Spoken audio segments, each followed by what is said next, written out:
প্রিয় মাতৃভূমি, আমাদের লক্ষ্মীপুর জেলার রামগঞ্জ উপজেলার যাবতীয় ইতিহাস। রামগঞ্জ হল লক্ষ্মীপুর জেলার একটি প্রশাসনিক উপজেলা। রামগঞ্জ উপজেলার আয়তন ১৬৫.৩১ বর্গ কিলোমিটার এবং ৬৫.৩৭ বর্গ মাইল। আয়তনের দিক থেকে লক্ষ্মীপুর জেলার ছোট উপজেলা হল এই রামগঞ্জ।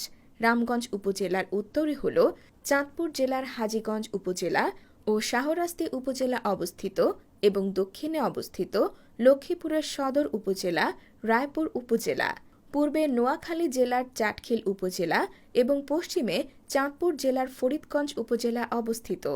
রামগঞ্জের জনসংখ্যা ২০১১ সালের আদমশুমারি অনুসারে প্রায় ৩,৪২,০২৭ জন, যার মধ্যে সাক্ষরতার হার হল মোট ৮০%।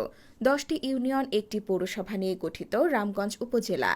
নারকেলি সুপারিতে ভরপুর আমাদের এই রামগঞ্জ লক্ষ্মীপুর।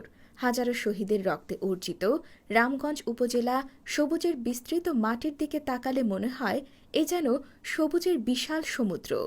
পীর আউলিয়াদের পদচিহ্নে গঠিত হয়েছে এই রামগঞ্জ। কাঞ্চনপুর হজরত শাহ মীরা রহমাতুল্লাহ আলাইহির দায়রা শরীফ, শ্যামপুর দায়রা শরীফ, যদুবাবুর আশ্রম, লক্ষ্মীর দরপাড়া, দিঘি প্রভৃতা পার্ক।